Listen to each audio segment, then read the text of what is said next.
So this is our 2023, so this is up through December 31st of 2023 for our update. So I'm going to start out with a little bit of just kind of wolf ecology. So in North America, the green is the occupied wolf range that's current right now. The reddish hash is the suitable habitat for wolves. So you might have heard in the news, the Colorado reintroduction, kind of into that suitable habitat in Colorado. But right now it's typically down through Wyoming, Montana, Idaho, and then Washington. Wolves are recolonizing Washington on their own. When we did some genetics work, we have the most similarities to the BC population, so most of them are coming in from BC. We also have wolves coming from Idaho and Montana. And then some wolves coming up from Oregon that have established in Oregon and coming across the border there. And so, Northeast Washington, and we'll get into more of that, but there is suitable habitat down the Cascade Crest all the way up to the Olympic Peninsula in Southwest Washington, down in Oregon and down into California. So wolves are establishing in California, they're establishing in Oregon as well. But I just work on just Washington State, so that's my jurisdiction. What is a wolf pack? In Washington, we define a wolf pack as an adult male and adult female traveling together as of December 31st of a year. So if they make it to December, that goes down as a wolf pack and we know about it, we can find them. That's a wolf pack. That pair may travel together for the year. Usually in the spring, they have a litter of pups, and then they may have some, some of those pups make it, some of those pups will disperse, but some of those pups will stay in the pack. And so a wolf pack is actually just a family group, usually. Every once in a while, you'll get wolves coming in from other areas and joining the pack, but a lot of times it's just a family group of adults and their pups. Our average pack size in Washington is 5.2, but like I said, a pack is 2 wolves, and we've had them up to 13 wolves in a pack in the wintertime when we do the counts. So, kind of natural history of these guys. They're highly adaptable. They can live in a variety of habitats, and we actually have a wolf biologist from Estonia here in Eastern Europe. And so they have wolves in Europe, they have wolves all over North America. So wolves in Washington, they occupy a home range of about 300 square miles. They have a breeding season right around the peak of it's during Valentine's Day. I think about Valentine's Day being the peak of the breeding season for wolves. They have a 63-day gestation period. They only breed once a year, and they have a litter of around 4 to 6 pups. It could be 2, it could be 7, but on average, kind of that 4 to 6 pup range. So, and they're born mid-April into early May, typically. In Washington, they're eating deer primarily, but they'll also eat elk. They may forage on moose, but they're generalists, so they'll eat turkeys, they'll eat carrion. They have great noses, so they can smell dead stuff from a long ways away and feed on that as well. Beavers are kind of my former predecessor. I think I was talking to somebody, Rocky Spencer. He used to call beavers the milk duds of the wildlife community, so just little calorie bombs. But rodents and even berries, vegetation. So just like your dog will eat grass and berries sometimes too, wolves will do the same thing. The pack works, it's a family group, and they take care of each other. Adults will bring back meat to a den when the pups are small, and the female that's nursing those pups. They do kill large prey. They work together as a team to bring down animals big as moose or bison in places. Where the prey is smaller, the pack size is typically smaller. So if they're eating deer, they're typically going to have smaller pack sizes. Where they're eating moose, those pack sizes are going to be more in the 9 to 11, 9 to 13 wolves per pack range. And then they're more cohesive in the fall and winter and less in summer. And so the reason for that is when the pups are born in April and May, usually the female is at the den. There might be a yearling or a pup from the year before helping take care of those pups. But then there's other pups or other adults traveling and patrolling that territory and looking for prey and killing prey. And then you'll see wolves with a deer leg in its mouth or some food to bring back to those wolves at the den. And so those wolves are kind of scattered. They're still a pack, they're still a cohesive unit, but they don't always travel together. In the summer. In the wintertime, when the pups are big enough to travel with the pack, that's when they're gonna be more cohesive. That allows us to get better counts of the number of wolves. And also, there's a high mortality rate of pups. And yearlings, 2-year-olds may disperse and leave that natal pack. And so that's when the pack is also its smallest amount. So when we make those yearly increases, we know that wolf population is its smallest point throughout the year. That wolf population could double in May when those pups are all born, because you got 4 to 6 new pups in a pack. It's, you know, if it's just male and female, the population can be a lot bigger in May and June and July. But those pups, some of those pups will die, some of those wolves will disperse hundreds of miles, and I'll show you some of that in a little bit. And so that population changes throughout the year pretty significantly, but always in the wintertime it's that lowest point. So that's the best time because they're more cohesive, and that's when the lowest point for us to get our counts and get a good idea how that population is doing. And so those pack sizes vary year to year, and they vary regionally based on the prey that's available to them. So Northeast Washington, you have deer, you have elk, you have mule deer, you have whitetail, you have elk, you have moose. That's going to be very different than the Cle Elum area that just has mule deer and elk. And so it's going to change and adjust the size of those packs. So when we look at kind of the year in life of a wolf, like I mentioned, February is a breeding season. 63-day gestation, so in April those pups are born. Usually by June those pups are weaned, and then the pups are big enough to move around, but they aren't big enough to move with the adults yet. So they use what's called a rendezvous site, and that's usually an area by a wet meadow or kind of a pond. Typically could be really tall timber with an open understory, but places still for the pups to hide. But those pups can't travel with the adults, so they kind of stash them in these rendezvous sites. They still go out and travel to and from those sites, you know, and that's kind of where they leave them during that time of year.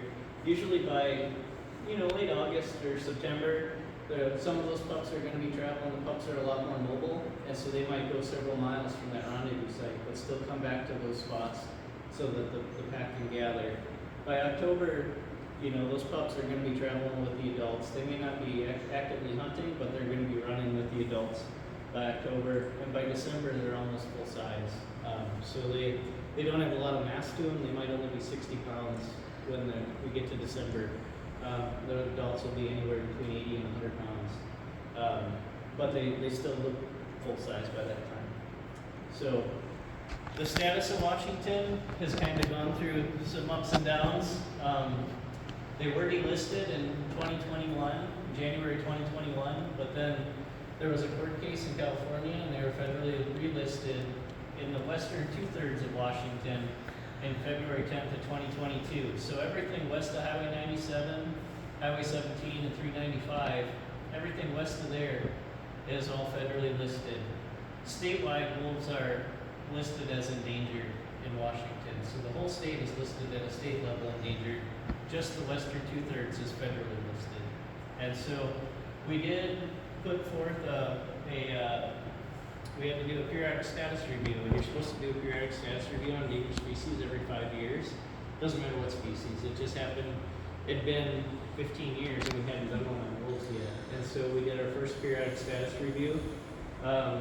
We looked at the data, we looked at the population and how it's recovered in 15 years, and we suggested and we proposed to the commission a reclassifying wolves down to sensitive based on the current status. The commission looked at that information and they weighed the information from the public that people shared with them, and they decided to keep wolves as endangered for the time being and to reassess at the next time or if we get to our recovery goals. And so we do manage our management of wolves right now off of a wolf conservation management plan, which was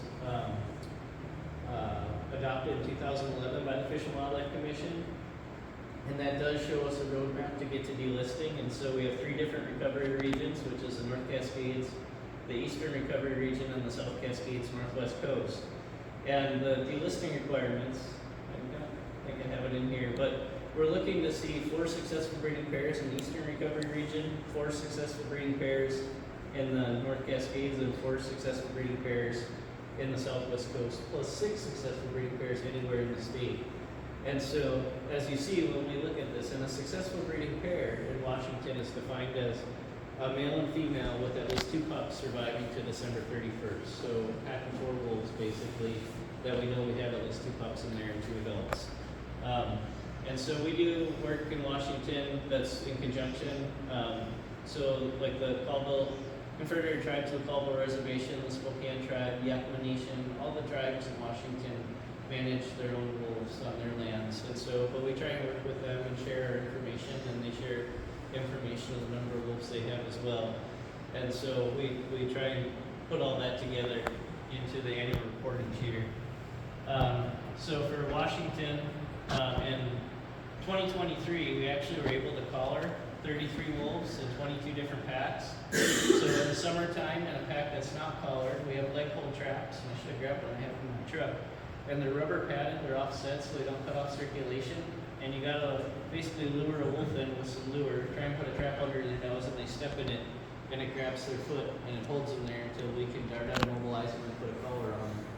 And then in the wintertime, once there's a collar in the pack, we can fly in with a helicopter, and you have the door off in the middle of winter, it's super cold, and you fly into where that collared wolf is, and you can dart it out of the helicopter, you climb out and put a collar on it. So there's a pretty cool video. If you're interested, you can Google how to count a wolf, and it's got some of that stuff in that video. I shared it the last time, but yeah, if you guys are interested, I can also forward it to Sharon or Harold, and they could send the link to you folks. So, but over the course of the year, so those are just the wolves that we collared in Washington last year, but we had multiple wolves collared before we got into the year and did helicopter capture. So at any given time, we had 52 wolves collared, 25 different packs in 2023.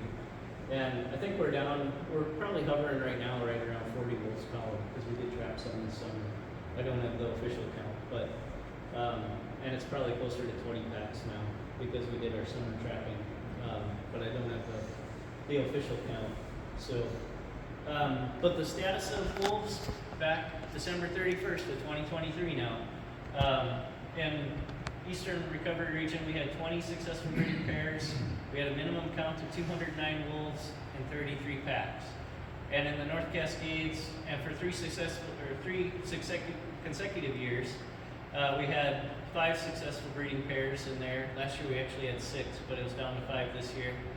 We had a minimum count of 50 and 9 packs in the North Cascades Recovery Region.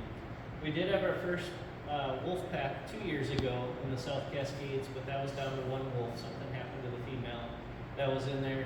But then this summer, after the annual report came out, we had another wolf cross I-90 that was collared. So we know of 2 wolves in the South Cascades. Excuse me, and I know of 1 more that was captured on trail camera down there that was not collared. And so a total of 25 successful breeding pairs and 260 packs, or 260 wolves and 42 packs in Washington collectively. So what does that look like on the landscape? Not quite there yet. If we look at our wolf population since 2008, which our first pack established in the Lookout Pack territory up by Twist, Washington, that was back in 2008, and we've seen pretty steady growth. This is the total count, so up to 260 wolves. So it's been a pretty steady climb over the last 15 years in there.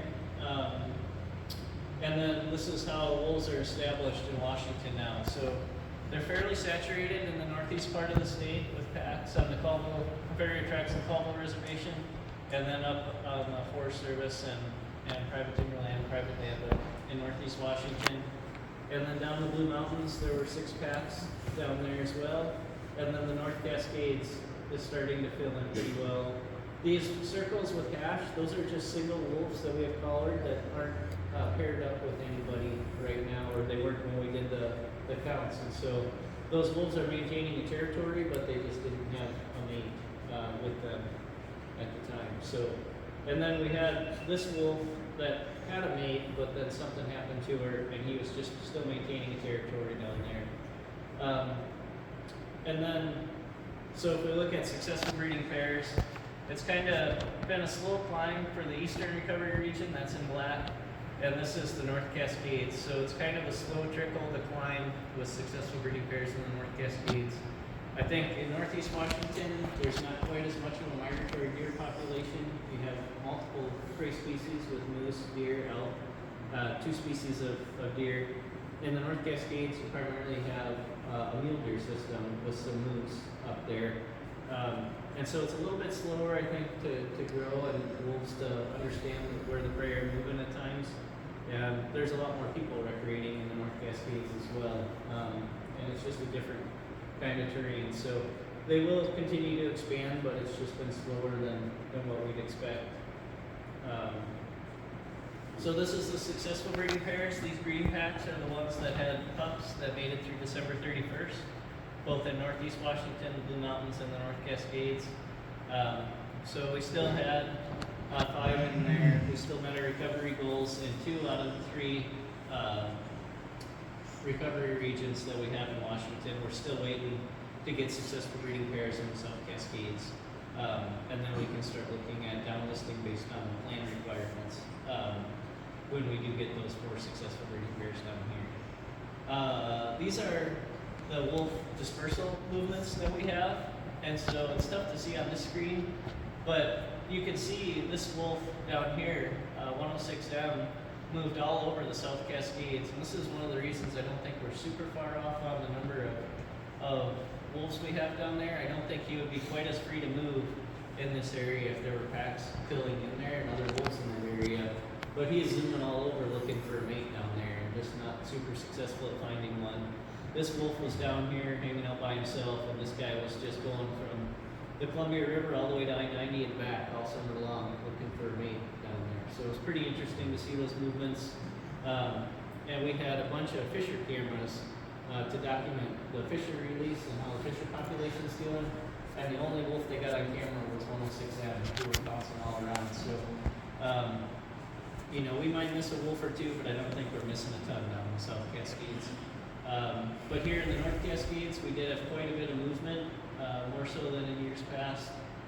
Some going all the way up into BC, but some just kind of bouncing back and forth and establishing the Navarre pack and the Shady Pass pack and the Maverick pack down here. So we had a couple, you know, we're starting to see that expansion in the last couple of years in the North Cascades, and I think that'll just continue as the years progress down into the South Cascades.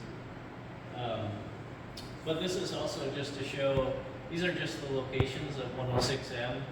You know, when someone tells me there's a report of wolves, whether it's South Cascades or anywhere, I mean, we have a lot of movement, and one wolf can be all over the place. It could be anywhere in Washington, and so any report that comes in, I'm always super keen to check it out if we get a trail camera photo or cell phone photo.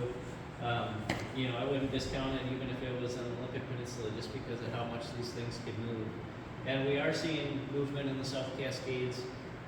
It's just with a few wolves right now. And as wolves expand more into the North Cascades, more will get into here. And I'm sure they'll be able to cross the Columbia River as well and those highways to get up north from Oregon as well eventually. So, but I think that's still a pretty tall order to get across some of that open country and 2 highways and train bridge and all the things. So, what's interesting, I'll go back to this, but one of these wolves here, I think it was actually 106M, came down and hit the Easton Ridge right by Cleo and went all the way up to Gold Creek, looked at the crossing structures, decided, and he went all the way back down here to almost to Ellensburg, and then turned around and crossed over by Indian John Hill. So, I mean, they kind of bounce along it. He bounced into the elk fence down by Indian John Hill there a few times until he got to the end of the elk fence and finally was able to scoot across I-90. So they're pretty resilient that way. We did have a female. This guy actually hung out. He was the male in the Teanaway for a while. He had hung out all spring by himself. He had left probably like late May or early June. And 3 weeks later, right after he left, a female came down from the Lulu pack, and he missed her by 3 weeks. And she tried to cross I-90 by Cleon, right by Big Creek, and she got hit by a car. So had he stayed there another 3 weeks, she probably wouldn't have crossed. He would have been hanging out with him. So it's kind of, how that stuff goes, but it's pretty interesting to see how all this stuff, when you have collars on them and you can kind of monitor even through trail cameras, it's pretty amazing to see these movements and what they can do. We did have wolves actually from the Nenam, not this year, I don't know if I can see, the colors are hard to see on this map, but we had one leave from the Nenam here, cross the Columbia Basin, go up across the Caldwell Reservation, swim Lake Roosevelt, swam the Columbia River a couple times here, crossed her right here, crossed her right there, swam Lake Roosevelt, and ended up right in this pack territory right there. So, I mean, they can cover some pretty inhospitable country, open country. They can swim rivers, they can swim reservoirs. They're pretty resilient that way. So, we do document mortalities. The majority of mortalities are human caused.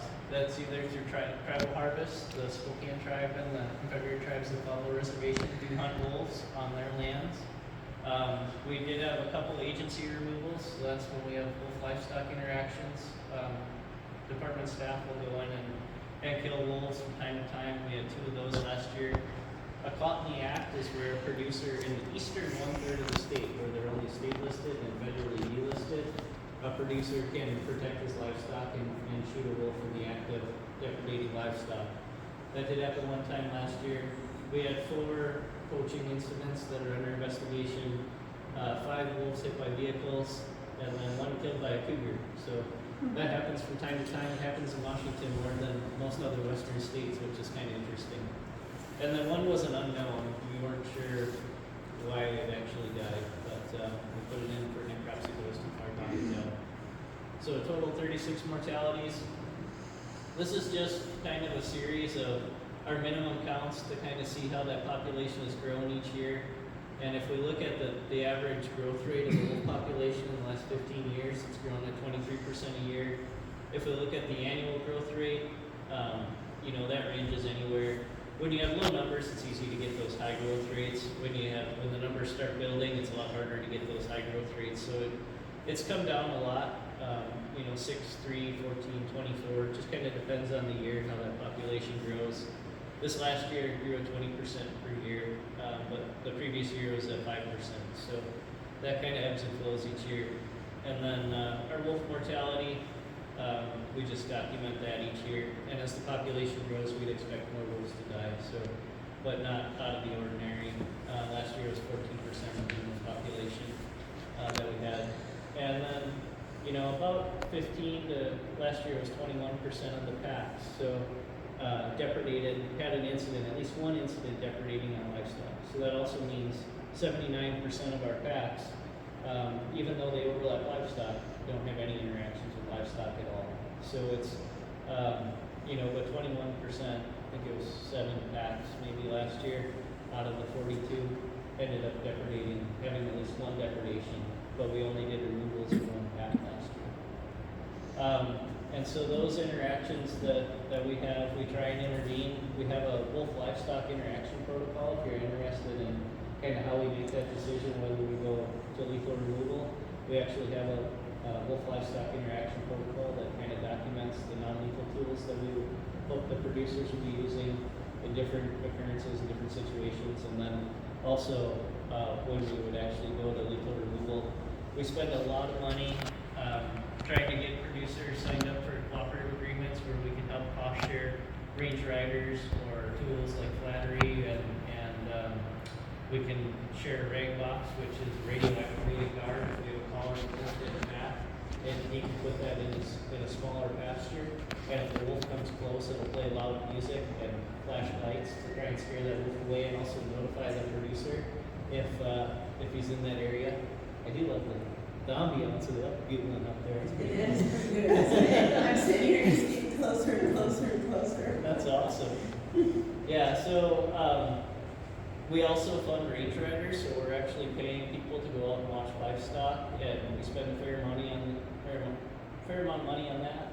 And then also the Department of Ag offers grants to 2 different organizations, Kapow and Nuke, and there's now a couple more that also fund range riders to work out on public lands and on private lands, and also help keep livestock safe and keep wolves safe in turn as well. And then when livestock do die, we do pay claims for that. And so there was one claim paid for $2,000 last year, in 2022, and then 2023 there were 8 claims paid for $10,850. And then we also have what's called indirect. So if a producer grazes in wolf country, and they come in and their birth rate is low on their livestock, or if their cows are underweight, we can pay an indirect fee to them as well, for wolves being on the landscape and impacting those cows, either their reproductive rate or their weight gain. And so they can get a check from the department because they overlapped where there was a wolf pack there as well. If they apply and can document the weight gains from previous year before wolves were there versus when they were this year when they put in their claim. So we have had some indirect claims as well. So there's multiple ways that we can try and offset the cost on producers for those livestock, or for the wolves being on the landscape. And so when we look at Washington as a whole compared to the other western states, we're actually doing relatively well, and actually probably better than any western state. So as our wolf population has grown up to 260 wolves, these are the number of depredations that we've documented over those years. And so we've had a couple of years, 42, 44, where it's been a little higher, but even with our population growing, the number of depredations, 21, 29, 27 depredations a year that we've documented, are pretty low. The bottom line is the lethal removal that we've done. So we've had years where we've had to take out a whole pack, or we've had to take out multiple individuals from this pack and that pack to stop depredations from occurring. But like last year, we only removed 2 wolves due to livestock depredations. This year, we haven't removed any yet. We have had multiple lethal removal operations, or we've removed 1 so far.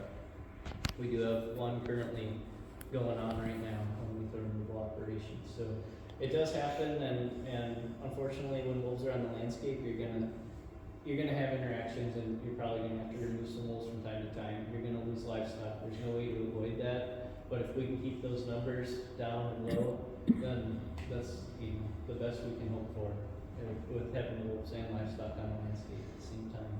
So with that, I'll leave it for questions.